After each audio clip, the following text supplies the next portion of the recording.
Mesdames, Messieurs, mes internautes, bonjour. Vous suivez Diplomatie, votre émission qui vous consacre aux relations bilatérales qu'entretient la Côte d'Ivoire et différents pays. Pour ce numéro, l'ambassadeur du Maroc en Côte d'Ivoire nous fait l'honneur d'être à Abidjan.net, Monsieur Abdel Malek Kettani. Bonjour, Excellence. Bonjour, madame.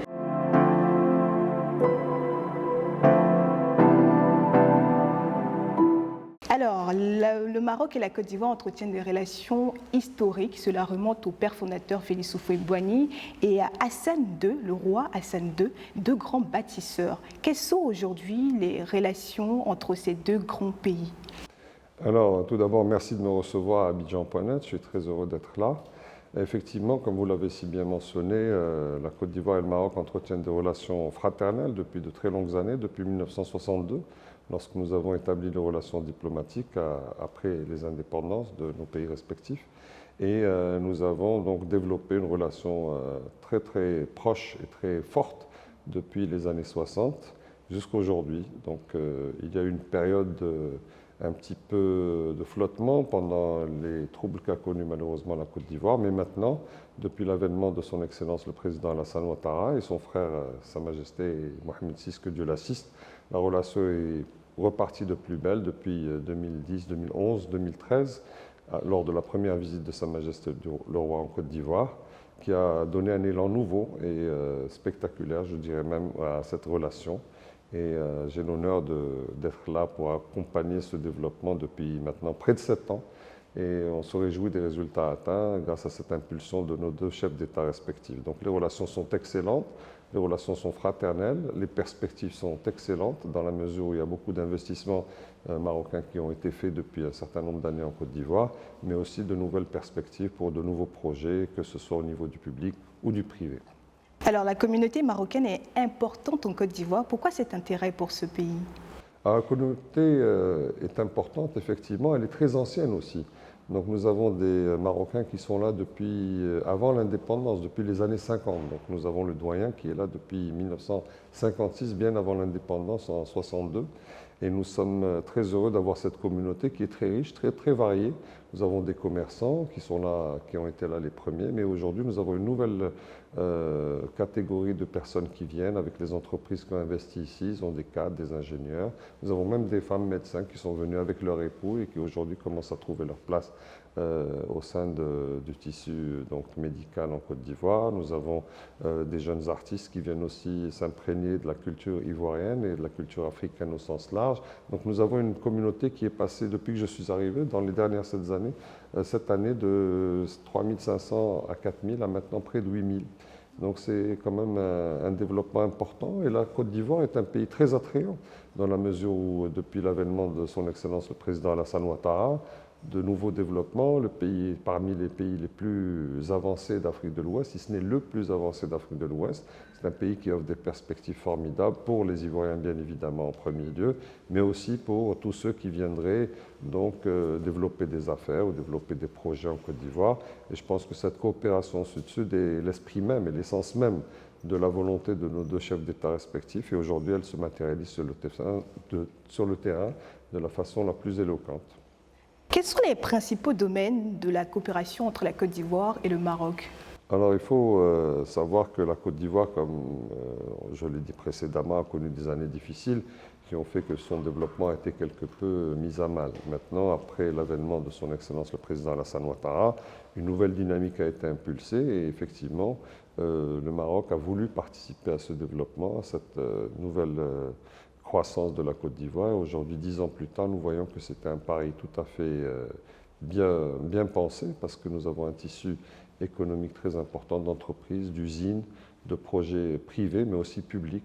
Sa Majesté le Roi Mohamed VI, que Dieu l'assiste, a bien voulu lancer un certain nombre de projets importants. Je parle du débarcadère de Loko-Djoro, de Grand Laou, l'école de formation à la médecine d'urgence au CHU de Yopougon. Je parlais aussi du centre multisectoriel Mohamed VI de Yopougon, qui forme aujourd'hui près de 1000 jeunes dans le domaine de l'hôtellerie et du BTP. Nous avons aussi l'impulsion majeure qui a été donnée par Sa Majesté le Roi au projet de réhabilitation de la baie de Cocody, qui aujourd'hui, vous voyez le changement spectaculaire qu'il y a eu dans cette zone qui était, comme vous le savez, précédemment une sorte de zone un petit peu délaissée, mais aujourd'hui ça devient un des joyaux de la ville d'Abidjan et je pense que d'ici quelques années, ça sera formidable avec le pont qu'on voit aujourd'hui tester ses lumières. Dans les dernières soirées, j'ai vu des tests de lumière absolument formidables, le carrefour de l'Indénié, le développement de l'embouchure de Grand Bassam, l'embellissement de la coulée du Banco. Et donc il y a beaucoup de projets qui sont dans ce même projet. Donc c'est un projet qui a été voulu par nos deux chefs d'État respectifs. Aujourd'hui, on le voit se matérialiser sur le terrain avec beaucoup de plaisir.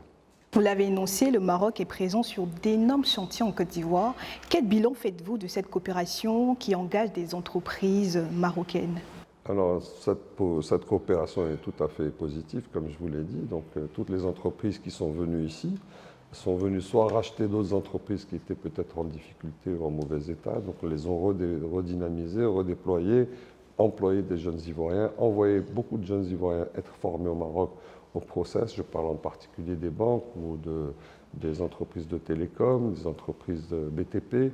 Donc, ils sont venus à l'instigation des projets et de nos deux chefs d'État respectifs. Et aujourd'hui, donc, font d'autres projets et sont très heureux du développement que connaît ce beau pays. Donc, c'est très positif. Et nous espérons que dans les semaines et dans les mois à venir, dans les années à venir, il y aura d'autres projets industriels ou publics ou privés qui viendront renforcer cette coopération déjà formidable. Parlons chiffres. À combien est chiffré l'investissement du Royaume du Maroc en Côte d'Ivoire? Alors, un chiffre exact est difficile à déterminer parce que bon, ça dépend des sources, etc. Donc je ne m'aventurerai pas sur un chiffre. Mais il faut savoir que le Maroc a investi de façon significative et de façon soutenue depuis 2012-2013 en rachetant des entreprises, comme je l'ai dit précédemment, en développement de nouveaux projets. Mais on pense à des centaines de millions d'euros qui ont été investis depuis cette période-là. Donc avec la création d'emplois que cela implique, avec les revenus fiscaux que cela génère pour l'État ivoirien, avec la qualité de la formation qui est prodiguée aux jeunes Ivoiriens qui sont employés dans ces entreprises et toute la valeur ajoutée donc indirecte que ces entreprises et ces investissements génèrent. Donc ce sont des investissements soutenus. Il y a beaucoup de gens qui s'intéressent à la Côte d'Ivoire sur différents projets. Et la Côte d'Ivoire aujourd'hui est le hub de la sous-région, le hub de la CEDEAO. Et donc, il est important d'être présent dans ce beau pays et d'envisager l'avenir avec beaucoup de sérénité. Revenons à la baie de Cocody. Quelles sont les raisons du ralentissement des travaux? Il n'y a pas un vrai ralentissement. Vous savez, c'est un projet colossal. C'est un projet que je dirais même un projet extraordinaire dans la mesure où il change la physionomie de la ville d'Abidjan. Comme vous savez, la section entre le plateau et Cocody est le cœur quasiment d'Abidjan. Et aujourd'hui, c'est un projet qui a connu quelques petits retards du fait de la pandémie, malheureusement de Covid-19, qui a mis un peu de retard, mais il y a aussi beaucoup de procédures qui sont un petit peu compliquées, des personnes qui sont sur les terrains, des fois qu'il faut utiliser, etc. Donc c'est un peu difficile, mais globalement, ce projet avance très très bien. Quand on voit l'amplitude et l'ampleur du projet, ce ne sont que des complications, disons, naturelles qui seront ou qui sont déjà levées, qui avancent. Aujourd'hui, nous avons le pont qui est quasiment terminé. Nous avons le carrefour de l'Indénié qui est terminé. Nous avons la passe de Bassam qui sera terminée très rapidement. La coulée verte du Banco. Le développement des plateformes qui ont été gagnées sur la lagune seront développées dans les années à venir. Mais vous savez que c'était des terrains de très grande valeur qu'il s'agit d'optimiser, dont il s'agit d'optimiser l'utilisation avec des équipements socio-économiques de grande valeur et judicieux pour pouvoir permettre à la ville d'Abidjan d'avoir un nouveau centre d'affaires, si vous voulez, qui apportera une valeur ajoutée, de l'emploi et surtout une dynamique renouvelée à cette partie de la ville. Où en est-on avec le projet du Maroc d'intégrer la CEDEAO? Alors, aujourd'hui, vous savez que le Maroc est un pays très dynamique en Afrique. Aujourd'hui, nous sommes parmi les pays qui sont émergents grâce à la vision de Sa Majesté le Roi. Ils sont suivis. On a vu que pas plus tard qu'hier, Sa Majesté a lancé les 2 nouvelles voitures électriques et à hydrogène intégralement conçues et fabriquées au Maroc avec l'aide de quelques designers italiens, pour ne pas les nommer. C'est un développement majeur. Les infrastructures se sont développées de façon importante. Et aujourd'hui, le Maroc a une vision de développement, de co-développement avec les pays frères africains, en particulier les pays de l'Afrique de l'Ouest, même si nous avons également investi en Afrique de l'Est de façon assez significative. Maintenant, la CEDEAO, c'était une vue pour, encore une fois, intégrer de façon plus profonde, si vous voulez, cette sous-région du continent. Mais vous savez que la ZLECAf, la zone de libre-échange africaine, a été lancée il y a maintenant presque 2 ans. C'est une dynamique nouvelle qui a été impulsée par l'Union africaine. Le Maroc s'inscrit de plein pied dans cette démarche et veut effectivement participer à cette zone de libre-échange en créant de nouvelles infrastructures. Je pense en particulier au port de Dakhla qui sera dans le sud du Royaume du Maroc. On sait que les pays de l'Asie sont à l'assaut de l'Afrique. Comment comptez-vous vous positionner face à ces grands pays tels que la Chine, la Corée, le Japon? Alors, le Maroc a une vision de co-développement, comme je l'ai mentionné probablement tout à l'heure. C'est un développement conjoint qui apporte de la valeur ajoutée au Maroc, bien évidemment, mais aussi aux pays frères d'Afrique en général, mais aussi en particulier les pays d'Afrique de l'Ouest, dont la Côte d'Ivoire. Donc il est certain que le Maroc est un pays qui a une expertise très poussée dans certains domaines. Je parle de l'agriculture, la gestion des ressources hydriques, je parle des énergies renouvelables et j'en passe. Donc il y a beaucoup d'expertise au Maroc qui a été accumulée depuis les 20 ou 30 dernières années grâce à l'impulsion de Sa Majesté le Roi qui a voulu moderniser le pays, qui a voulu en faire une des locomotives de l'Afrique, d'où notre volonté de participer à la CEDEAO et à la ZLECAf, etc. Donc nous sommes vraiment un élément moteur sur le continent. Bien sûr, nous ne sommes pas le seul et nous n'avons pas pour ambition de concurrencer les pays dont vous avez mentionné le nom tout à l'heure, parce que d'abord, ce sont des pays qui ont d'autres intérêts, c'est une autre dimension. Et le Maroc veut apporter son expertise pour que tout le monde, tous les pays d'Afrique dont nous sommes, puissent bénéficier de cette nouvelle dynamique et de cet attrait que l'Afrique propose aux différents pays développés qui apportent de la technologie, du développement. Et nous sommes tout à fait prêts à collaborer dans des coopérations triangulaires avec ces pays, l'Europe, l'Asie et les États-Unis d'Amérique ou le Canada ou d'autres pays qui voudraient bien faire des partenariats tripartites qui permettrait effectivement d'être bénéficiaire pour tout le monde, d'être profitable à tout le monde. Donc c'est ça la vision du Maroc. La vision du Maroc, c'est se développer en développant les autres avec l'aide du monde entier. Parce que nous sommes, comme disait Feu Houphouët-Boigny, amis de tout le monde et ennemis de personne. Quel est le regard du Maroc sur la question sécuritaire dans la sous-région? Alors effectivement, la question sécuritaire dans la sous-région, avec le terrorisme, avec toutes les problématiques qui se posent dans le Sahel, est une problématique qui affecte tous les pays et le Maroc, effectivement, est très intéressé et suit de très près ces questions-là, dans la mesure où elles peuvent avoir un impact sur nos pays frères et amis, la Côte d'Ivoire, le Sénégal, la Guinée et autres. Donc c'est une situation qui doit être bien sûr résolue dans le temps, c'est pas simple.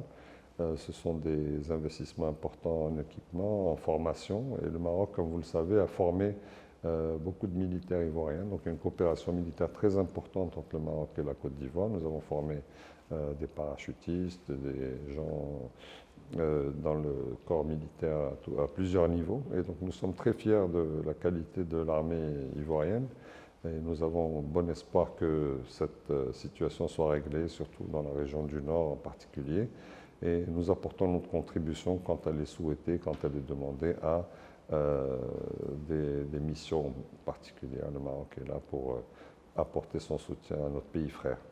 De plus en plus d'Ivoiriens sont au Maroc. Dans quel domaine d'activité exercent-ils et combien sont-ils? Alors le nombre exact est difficile à cerner parce que l'ambassade de Côte d'Ivoire au Maroc a les étudiants, connaît tout le monde, mais il y a beaucoup de gens qui font des va-et-vient. Comme vous le savez, le Maroc et la Côte d'Ivoire n'ont pas de visa, donc tous les Ivoiriens peuvent venir au Maroc sans visa, sans même aller comme ils pourraient aller dans des pays de la CEDEAO. Donc c'est ouvert de façon tout à fait simple. Et il s'agit pour les Ivoiriens de faire du commerce ou de s'installer au Maroc. Alors on a les étudiants qui sont installés au Maroc, qui ont fondé des familles, qui ont des situations tout à fait honorables. Il y en a d'autres qui sont revenus du Maroc après une formation et qui aujourd'hui ont des positions tout à fait honorables et on est très fiers d'eux. Il y a des grands patrons qui ont été formés au Maroc et c'est une grande fierté pour nous. Mais le nombre exact, je crois qu'il doit être autour entre 1000 et 2000. 1000 et 2000, c'est pas beaucoup, mais il y a beaucoup de gens qui font des allers-retours. Donc, qui ont peut-être 2 maisons, qui vont au Maroc faire des emplettes, acheter des choses ou apporter des choses au Maroc à vendre. et après ils reviennent ici en Côte d'Ivoire. Mais les relations sont fluides, les Ivoiriens sont très heureux d'aller au Maroc. Je n'ai pas encore rencontré un seul Ivoirien qui n'a pas été heureux d'aller au Maroc et passer soit des vacances, soit tourisme aussi, c'est très important. Il y a beaucoup d'Ivoiriens qui veulent aller au Maroc pour découvrir ce riche pays. Les Marocains viennent de plus en plus aussi en vacances en Côte d'Ivoire, développer. Il y a des endroits formidables ici en Côte d'Ivoire, découvrir Assini, San Pedro, la baie des Sirènes et j'en passe. Il y a tellement de beaux endroits en Côte d'Ivoire. Donc j'essaye de faire la promotion également de la Côte d'Ivoire au Maroc auprès de mes amis marocains. Votre pays est candidat pour l'organisation de la CAN 2025. Quelles sont les chances de cette CAN pour vous?